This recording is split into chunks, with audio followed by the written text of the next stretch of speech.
Yan, hello guys! We are back with our compressor sample problems. We are currently recently done with problem number 4. So we'll go with problem number 5.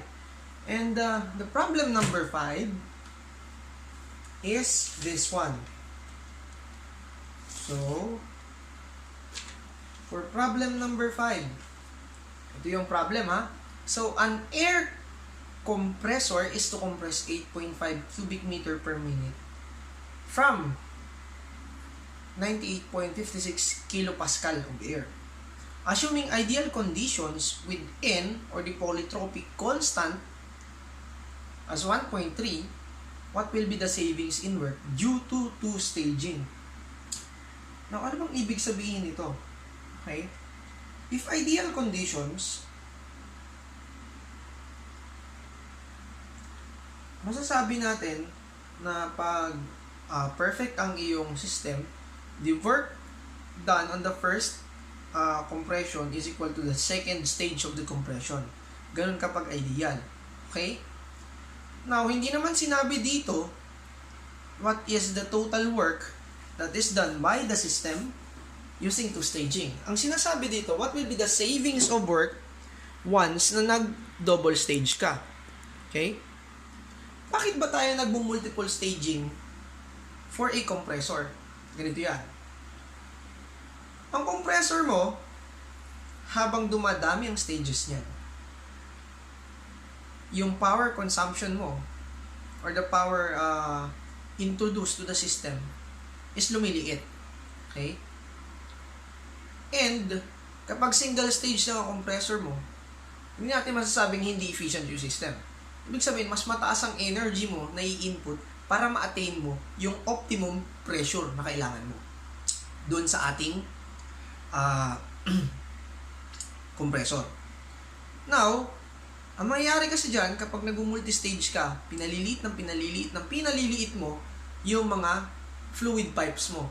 Kung saan, habang lumiliit sila, lumiliit din yung pistons and then cylinder para i-compress yung air into higher pressure. Ganun yun. Hinahati-hati mo yung work, depende sa stage. Okay? Ngayon, tignan natin kung ano ba yung sinasabi ko. Pakikita ko muna yung computation niya dito in the first stage. Okay? Kung isa lang nang gagamitin mo, isang stage lang ng compression. Now, what will be the savings of work? Sabi dito, due to two-staging. So, I'll get the work of the compressor at a single stage, and then I'll get the work of the compressor of the double stage or dual stage na compression. Ngayon, ititignan natin yung difference nila. Okay? And then, ano ba yung amount of work na masasave ko kapag nag-multi-stage ako? Okay? So, let's see. Kukunin muna natin si work of first stage, number 5. Number 5 na ba? Yes, number 5 na. So, work ng first stage, equal yan sa, ang given dyan, meron kang cubic meter, assuming ideal conditions, meron akong kulang dito sa given. So, ang sabi dito sa number 5, from 98, an air compressor is to compress, yon, from 98.56 kPa to 985.6 kPa. Yon yung P2 natin. Okay? So, P1. Ilista ko na dito Yung work niya sa first stage is N P1 V1 over N minus 1. Multiplied by P2 over P1 raised to K minus 1 over K minus 1. Yun, no? Solve po kagad siya. So, 1.3 multiplied by, the first pressure is 98.56. 98.56. And then V1. Ano ba yung V1 natin? Naka-cubic meter per minute. So, divide ko na lang ng 60. So, 8.5 divide by 60. Okay. Doon ko na sa dulo yung unit cancellation. And then, dito yung ating 1.3 minus 1. Multiply natin ng P2. Ano ba yung P2? 985.6 nakalagay dito sa problem. So, hindi ko lang nalista dito. 985.6. Tanggalin ko na units kasi cancelable naman sila. And then, P1 is 98.56. Siguro, ang compression ratio nito will be 10. 1.4 minus 1 over 1.4 minus 1. Ang final unit ng ating system is kilonewton per meter squared. Ito magiging cubic meter per second. And pag cubic meter per second, makakancel yung meter squared sa baba, meter squared sa taas. Matitira kilonewton per meter. Kilonewton meter per second. So that is kilowatts. So the answer will be, calculate natin. Okay? 1.3 times 98.56 times 8.5 over 60. Okay, 1.3 minus 1. So, multiply natin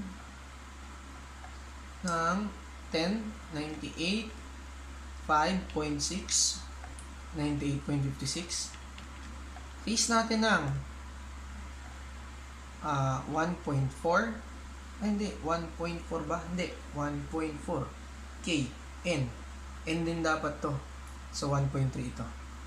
1.3. 1.3 minus 1.3. Kasi naka-N siya eh. 1.3. 1.3 minus 1. 1.3 minus 1. Calculate. That is 42.42 kilowatts. Ibig sabihin 1 HP. 42.43. Ay hindi, mali pala ako. Iniisip ko BTU per minute. So 42.429. So 43 kilowatts. Sorry about that. So ito yung work at first stage lang siya. So how about yung second stage? Meron tayong general formula. Okay? Ano ba yung general formula natin? Para hindi na tayo mag-intercooling. Second stage. Okay. Ibig sabihin dito, nag-first stage ako and then nag-double stage ako. So, pag double stage ako, multiply ko na lang ng 2 ito. Tapos, kukunin ko pa ba yung PX niya? Dapat tukin mo yung PX. Pero hindi naman siya nagbigay. So, ibig sabihin, ideal nga eh. Binigay niya ideal. Ang ibig sabihin, kapag ideal, ibig sabihin yung first stage nitong double stage. Hindi ito yan ha. Yung first stage nito will be equal lang sa second stage. So, dalawa lang sila. Ayan o. Work ni 1 equal to work ni 2. Hindi ito yan ha. Hindi yan yan. Ibig sabihin, yung first stage dito sa dual stage na to is equal to the first stage. Kasi ideal nga siya. Okay. So, isang stage lang siya, i-multiply ko lang ng dalawa. Okay. Ganun yung process niya. So, multiply lang natin siya ng dalawa. Kasi dalawang stages. So, 2, 1.3.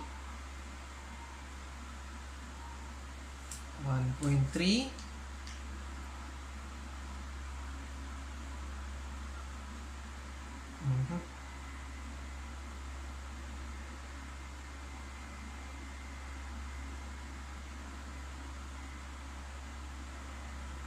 98.56 5.8.5 over 60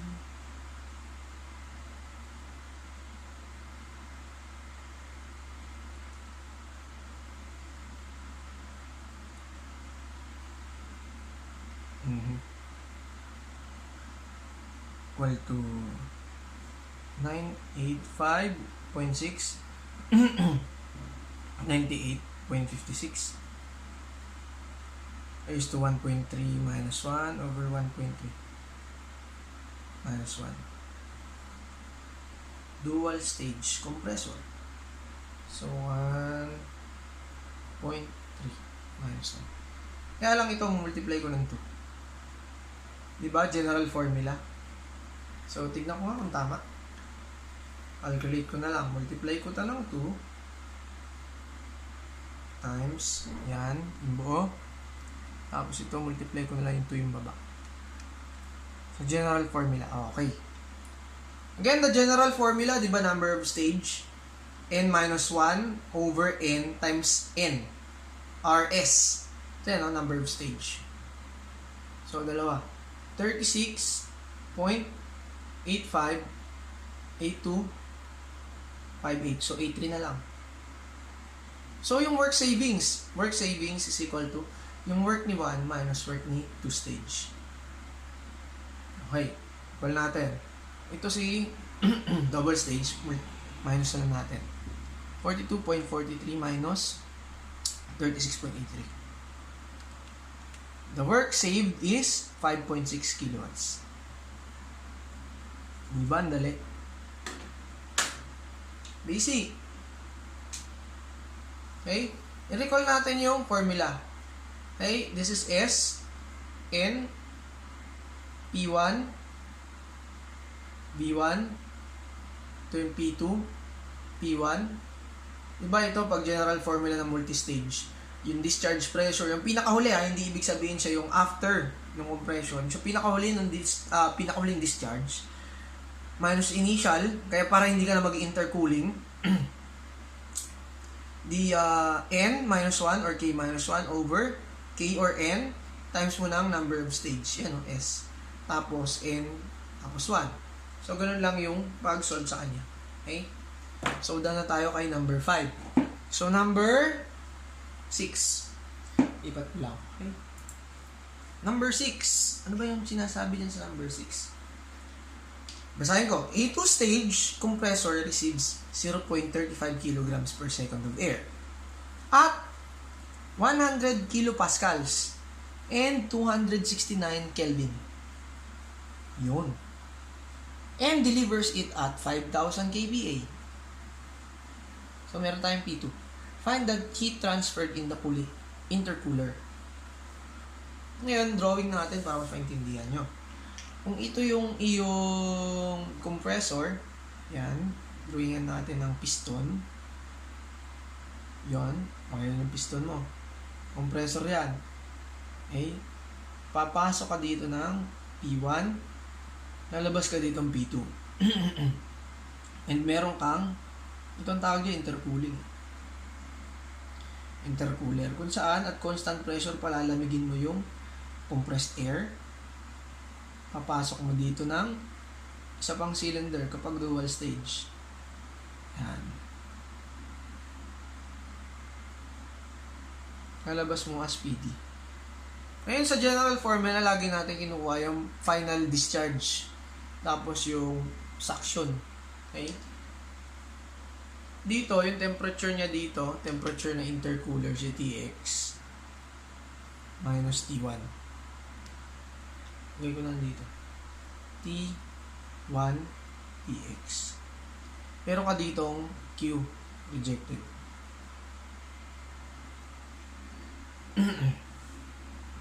Now, paano natin solve this intercooler? Wala tayong given na temperature at your intercooling. Pero meron kang binigay na dalawang pressure. So, pwede nating makuha si PX. PX muna. PX equal to square root. Number of stage, dalawa lang naman yan. So, 2. Tapos, the pressure ni discharge. Okay? The pressure ni discharge, tsaka suction. Hindi natin mamultiply yan ng S tsaka N kasi dalawa lang naman yan. So, the pressure will be 5,000 kPa. Okay? Tapos, yung initial 100 kPa. Labas ko na yung kPa. Square root naman yan eh. Square naman ng dalawa. So, the square root nila is 5,000 times 100. 707. 707.107 kPa. Okay, nasolve natin siya. Si Px. Now, hanapin natin si T to P, P to Q. Okay. Isentropic naman yan. Since isentropic relationship, pwede nating hanapin si Tx. Diba? Tx over T1 equal to Px over P1 raised to K minus 1 over K. Wala naman binigay dito. Air lang naman. So, that is 1.4. Therefore, yung Tx natin will be the absolute temperature, 269 K. Tanggalin ko na yung unit kasi K naman ang lalabas dyan. And then Px, 707.107 over 100. Ang lalabas dito, kPa, 1.4 minus 1 over 1.4. Yun. So, Tx will be, hanapin ko na, 269 times 707.107 over 100 raised to 1.4 minus 1, di 0.4 divided by 1.4. The answer will be 470.395. 3945. Di 5 na lang. Degree Kelvin. Now, for your QR, kita pa ba natin? Yes, kita pa. So, yung QR natin, pwede natin dito solve. QR will be mCp delta T. Ayan o. Dito, lagay ko dito. QR is equal to mCp ng air Tx minus T1. Yun. Paksiw yan. Solve na natin. Okay? So, ang ginagawa dito, 0.35 kg per second times 1.0062. Pero sa board exam, this is considered as 1 na lang. Kilojoule per kilogram degree Kelvin. Ganun ang ginagawa sa board exam. Sino-shortcut na lang nila. Times Tx, that is 470.395 minus 269 degree Kelvin. So, the answer will be, kita ba? Yes, kita pa. So, cancel na. Cancel to, cancel to, cancel to, cancel to. Kilojoule per second is in kilowatts na. So, that is 0.35 times 1.0062 times 470.395 minus 269. The answer will be 70.93 kilowatts. Yun. Solve natin, di ba? Oh, so, number 6, solve na kagad siya. Okay. Naka-anim na tayo. 2 na lang. Meron pa tayong grand finale. Yung grand finale will be released after this one. So, again, this video is sponsored by yung Nutty Corner. Hey, yung Nutty Corner nuts, masarap yan. And, i-recommend ko yan sa inyo, lalo na pag nag-iisip kahit nanonood ng mga video ko para matandaan nyo lahat. Sabi nila, maganda daw ang amino acids sa ating memory. Okay? Marami niyan ang nuts. Okay?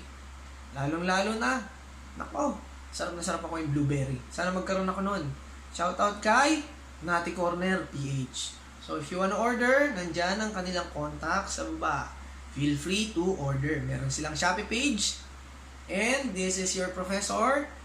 The last part will be given after this video. Okay. This is the end of the part 3 of the video for compressors. Thank you for listening. Bye-bye!